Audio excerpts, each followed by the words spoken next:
कराची में site area के इलाकों बनारस, पठान कॉलोनी और मुल्हिका इलाकों के मकीन पानी की बंदिश के खिलाफ सराबा एहतजाज बन गए। मंगोपीर रोड ब्लॉक कर दिया। मजीद जानते हैं डॉन न्यूज़ के नुमाइंदे इमरान हफीज से। इमरान, मजीद क्या तफसीलात हैं?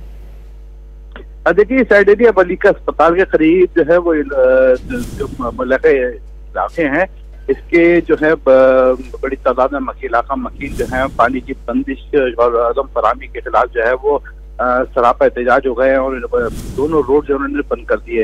इसके बाद मंगोपीर रोड जो है मुकम्मल तौर पर बंद है।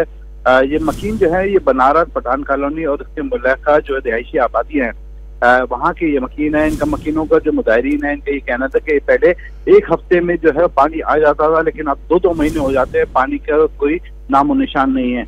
बारहा का जो है शिकायत के बावजूद जो है कोई इजारा नहीं किया, जिसके बाद जो है हमें जो है वो सरापा एहतजाज होने पर मजबूर हो गए। जो वहाँ पर मंगोपीर रोड है, क्योंकि खासा मसरूफ रोड है और बड़ी तादाद में वहाँ पर जो है वो जो टैंकर्स हैं, इसके अलावा जो गाड़ियां हैं वो जो वहाँ पर जाती है, उसमें बदतरीन ट्रैफिक जाम हो गया है। खुदन जो अभी जो है कुछ एम्बुलेंस भी इसके अंदर एक फंसी थी, लेकिन जो है वो एहतजाज करने वालों ने जो है वो एम्बुलेंस को रास्ता फराहम किया और उससे जो है रस्ते उन्होंने निकाल दिया है। पुलिस वहाँ पर मौके पर पहुंच गई, मुज़ाकरात की कोशिश कर रही है। जी, बहुत शुक्रिया इमरान।